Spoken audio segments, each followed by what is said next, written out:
Advanced pain clinic, నొప్పి మాయం, surgery దూరం. For appointments 9155515563.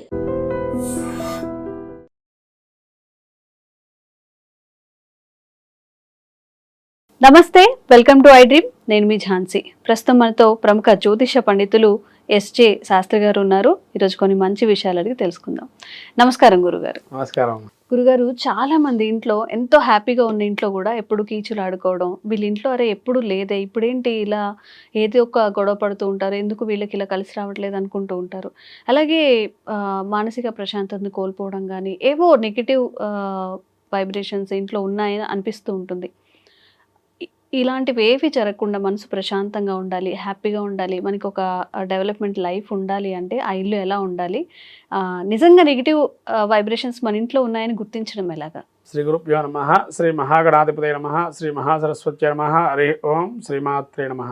చాలా మంచి ప్రశ్న వేశారమ్మా. ఎందుకంటే ఇవాళ కాలంలో అందరికీ ఒక నానుడు ఏంటంటే, ఎంత చేసినా మాకు ఏది అక్కడికి రావట్లేదు, ఎన్ని పూజలు చేసినా కలిసి రావటం లేదు అనేది సహజంగా అందరం మనం చూస్తున్నాం బయట.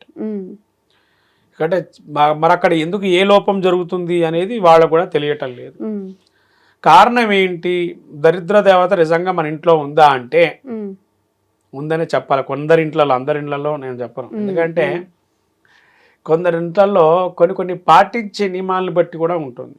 అందరూ అవి పాటించడానికి అవకాశాలు ఉండవు. ఎందుకంటే ఇప్పుడు జనరేషన్ అటువంటిది. ముఖ్యంగా దానిలో అశౌచం. అశౌచం అంటే ఏంటంటేనమ్మా, ఇక్కడ మన దరిద్రత మనమే కొని తెచ్చుకుంటాం అశౌచం ద్వారా. ఏంటంటే ఈ అశౌచం అంటే ఏంటంటే పురుడు ఒకటి, దానిలో రెండోది సూతకం. మనిషి పోయినప్పుడు సూతకం. ఇవి రెండు ఎందుకు వస్తాయంటే దరిద్రతతో సమానంగా ఉంటాయి మీరు అడగచ్చు. కానీ వాళ్ళ జనరేషన్లో ప్రధానంగా నడిచేవి ఈ రెండు. మూడవది ఏంటంటే అన్నీ కూడా కలుపుకొని తిరగటం. స్త్రీలు ముఖ్యంగా రజస్వల అయిన తర్వాత స్త్రీలకు వచ్చేటువంటి నెలసరులు ఏవైతే ఉంటాయో దాన్ని ఎప్పుడైతే కలుపుకొని తిరుగుతుంటారో ఆ ఇంట్లో ఎన్ని పూజలు చేసినా ఫలితం ఉండదు. అదే మనం కొని తెచ్చుకునేది ఏంటంటే దరిద్రత కొని తెచ్చుకోవటం. అంటే ఆ టైంలో విడిగా ఉండాలి, సపరేట్ గా ఉండాలి అంటారా? ఇంట్లో తిరగకుండా. ఎందుకంటే దరిద్రత మనం ఎన్ని పూజలు చేసినా మనకి రావట్లేదు. మరి ఫలితాలు ఎందుకు రావట్లేదు? నువ్వు భక్తిగా చేస్తున్నావు, ఫలితాలు అలానే నువ్వు దానికి కావాల్సిన పదార్థాలు తెచ్చుకుంటున్నావు, అన్ని రకాలుగా చేస్తున్నావు, అన్ని రకాల నైవేద్యాలు పెడుతున్నావు, అన్ని స్తోత్రమాలికలు చేస్తున్నావు, ఎవరు ఏది చెప్పినా పాటిస్తూనే ఉన్నారు. కానీ మరి అయినా కూడా మనకు ముందుకు పోవట్లేదు. ఇవన్నీ ఒక ఎత్తు అయితే, ఇంకో ఎత్తు ఏంటంటే తన గ్రహ పీఠికలో రాశి చక్రంలో ఛిద్ర దశలు అని కొన్ని ఉంటాయి. ఛిద్ర దశలు అంటే ఇంకా ఆ దశలు పెద్దగా వాళ్ళకి పనికిరావు. ఎన్ని మంచి పనులు చేసినా కూడా అంత నెగిటివ్ వైబ్సే వస్తుంటాయి. అది కూడా ఒక రకమైనటువంటి మైనస్. మరి ఏం చేయాలి గురుగారు ఒకవేళ అలాంటిది ఏమైనా? అయితే అవి వాళ్ళ వ్యక్తిగత జాతకాలను బట్టి ఉంటాయమ్మా. అది మాత్రం ఎందుకంటే అది వ్యక్తిగత జాతకాలు పరిశీలన చేస్తే కనుక వాటి విషయాలు తెలుస్తాయి. అవి కాకుండా కూడా నేను చెప్పిన 3 పాయింట్లు ఏవైతే ఉన్నాయో, ఏవైతే చెప్పానో మీకు, ఒకటి పురుడని, సూతకం అని, నెలసరులు అని, ఇవి కలుపుకొని తిరుగుతూ ఉన్నారు వాళ్ళ కాలంలో. మరి వీళ్ళు కలుపుకుండా ఉండాలి అంటే అయ్యే పరిస్థితులు లేదు. ఎందుకంటే వాళ్ళ యాంత్రిక జీవనం ప్రతి ఒక్కరు.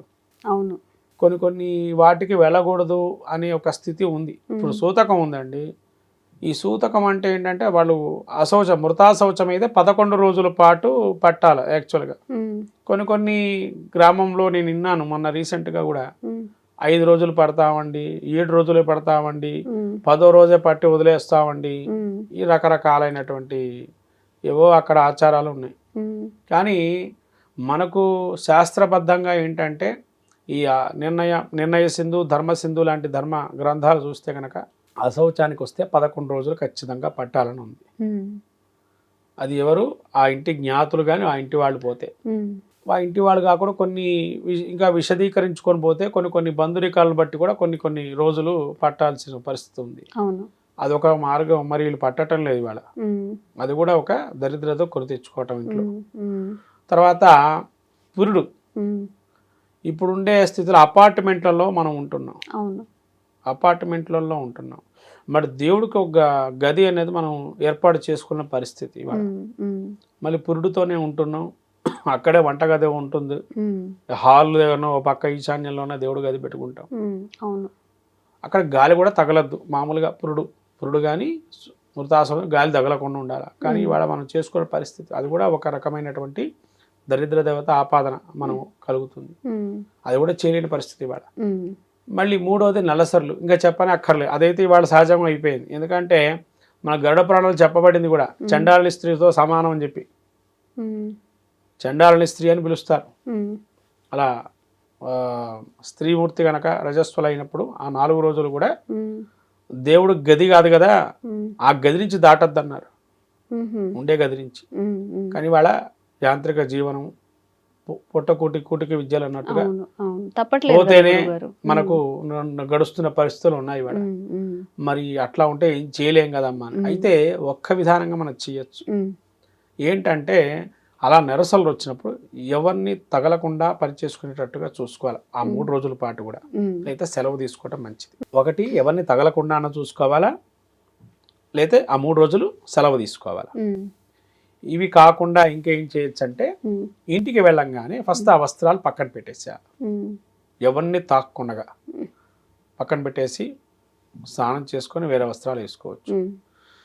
లేదండి ఇక అదే వస్త్రాలు కదా ఉండేది అనేది, కానీ స్నానం మాత్రం కంపల్సరీ చేయాలి. చండాల స్త్రీ ఉన్నా కూడా స్నానం చేయమన్నారు, స్నానం చేయకుండా ఉండకూడదు. కాబట్టి ఈ చండాలని స్త్రీ అంటే ఇవి కూడా మనం అన్ని ముట్టుకొని మళ్ళీ దాని మీద కూర్చుంటాం పూజ అయిన తర్వాత కూడా, మరి అవన్నీ అశౌచంతో సమానంగా.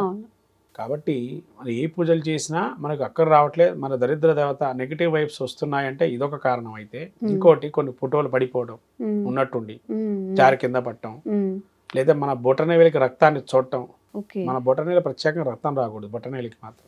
బొటనవేలికి రక్తం, చేతులు కానీ కాళ్ళకు బొటనవేలికి కానీ రక్తం వచ్చింది అంటే సమ్ నెగిటివ్ వైబ్రేషన్స్ ఆ ఇంట్లో ఉన్నాయి, అవి పోవట్లేదు అని అర్థం. తర్వాత నిమ్మకాయ కొలిపోవడం తొందరగా పెట్టిన 4 రోజుల్లోనే. తర్వాత గుమ్మడికాయ కొల్లటం 10 సార్లు పెట్టిన వారం రోజులకే పోవటం. ఇవన్నీ కూడా సమ్ నెగిటివ్ సెన్సిటివిటీ ఆ ఇంట్లో ఉన్నాయి అని అర్థం. కాబట్టి వీటి నుంచి మనం బయటపడాలి. అందుకనే శ్రీ సూక్తంలో కూడా చెప్పబడింది మనకు, అలక్ష్మీర్ నశ్చతు అని మనకు ఉంటుంది శ్రీ సూక్తంలో కూడా. అంటే అలక్ష్మి పోయి లక్ష్మీదేవత అనుగ్రహం. అలక్ష్మి అంటే జ్యేష్ఠ, లక్ష్మీదేవి అరికాల్లో జ్యేష్ఠాదేవి ఉంటుంది. అట్లనే శనేశ్వరుడు భార్య పేరు కూడా జ్యేష్ఠాదేవి. అంటే పాడైపోయిన ఇనుపు తుప్పు ముక్కలు, పాడైపోయిన వస్తువులు, అసలు వాడకుండా ఉండే వస్తువులు కొన్ని, అవన్నీ ఇంట్లో పెట్టుకోకూడదు. అది కూడా దరిద్రంతో సమానం ఇంట్లో. లేదా ఒకరు వాడిన వస్తువులు మనం తీసుకొచ్చుకొని పెట్టుకోవటం. ఇప్పుడు సెకండ్ హ్యాండ్ ప్రపంచం ఎక్కువైపోయింది. అంటే అది కూడా ఇనుము తీసుకోవద్దు, మిగతా ఏమైనా తీసుకోండి, ఇనుము మాత్రం ఎట్టి పరిస్థితిలో తీసుకోవద్దు. రూపాయి ఇచ్చానా తీసుకోండి, కానీ వాడు ఫ్రీగా ఇస్తే మాత్రం తీసుకోవద్దు. మనం దరిద్రం తెచ్చుకున్నట్టు మన ఇంట్లోకి ఇనుపు వస్తువు కూడా. కాబట్టి ఇవన్నీ కూడా దరిద్ర దేవత కొని తెచ్చుకున్న బట్టే. తర్వాత ఫోటోలు పడిపోవటము, తర్వాత మనకు ఎప్పుడు అనారోగ్యంగా ఉండడం, ఏదో ఒక మనసులో చింతన భావన ఆ ఇంట్లో, ఇవన్నీ కూడా నెగిటివ్ మైండ్ సెన్సిటివిటీ ఉంటాయి. వీటి నుంచి బయటపడాలి అని అంటే ఏమి చెయ్యాలి అని అంటే, ప్రతి నిత్యము మనము ఇంట్లో శుద్ధిగా ఉండాలి అనుకుంటే గనక శంఖంలో నీళ్లు పోయటం. ఇంట్లో శంఖం కంపల్సరీ ఉండాలి. ఎందుకంటే శంఖం ఉన్న ప్రాధాన్యం అటువంటిది. మీరు శక్తి పీఠాలకు వెళ్తే శంఖం కంపల్సరీ చూస్తారు శక్తి పీఠాల్లో. అట్లనే కొన్ని క్షేత్రాలు ఉన్నాయి, కాశీ లాంటి మహాక్షేత్రాలు, అక్కడ కూడా శంకు తీర్థ నీళ్ళు ఉంటాయి. శంకు తీర్థం అంటే శంఖంలో పోస్తేనే తీర్థం అవుతుందని అంటారు. అంటే తీర్థం అవుతుంది అదే. అందుకనే ఆ దాంతో గనక మనం నీళ్లు చల్లుకుంటే శంఖంతో పవిత్రవంతం అవుతుంది.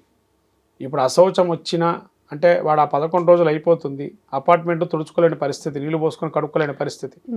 తర్వాత మీరు నెలసరులు ఉంటాయి, ఇవన్నీ కలుపుకుంటుంటారు. మరి వాటిని కూడా దోషాలు పోవాలంటే శంఖతీర్థ నీళ్లు చల్లుకోవటం ఒకటి. అంటే శంఖంలో వాటర్ పోసేసి ఇంట్లో అంతా శంఖంలో నీళ్లు పోసి అలానే ఉంచాలి.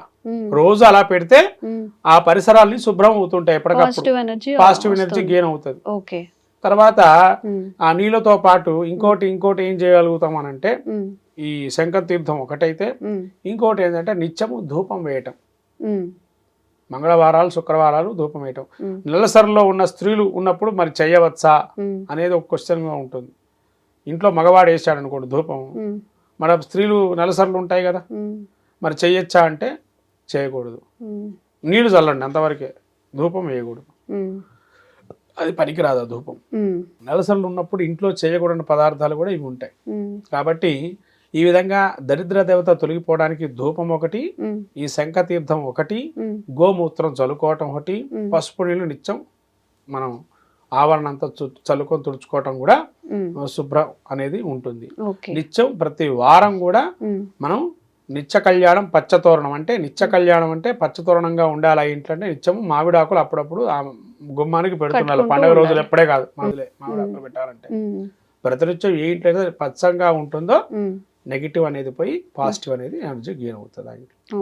ఇది దరిద్ర దేవత తొలగిపోయి మనం మంచి జరగడం అవకాశం ఉంటుంది. నిజంగా గురుగారు మీరు చెప్పినట్టు ఈ శంఖంలో నీళ్లు పెట్టుకోవడం కానివ్వండి, మా అందరికీ తెలిసింది ఏంటంటే పసుపు నీళ్ళు చల్లుకోవడం, కాస్త ధూపం వేసుకోవడం అనేది అందరికీ తెలుసు. మీరు చెప్పినట్టుగా ఈ శంఖంని కూడా పాటిస్తే ఇంకొంచెం మంచిగా పాజిటివ్ వైబ్స్ అయితే ఉంటాయి. చాలా చక్కగా తెలియజేశారు గురుగారు, ధన్యవాదాలు.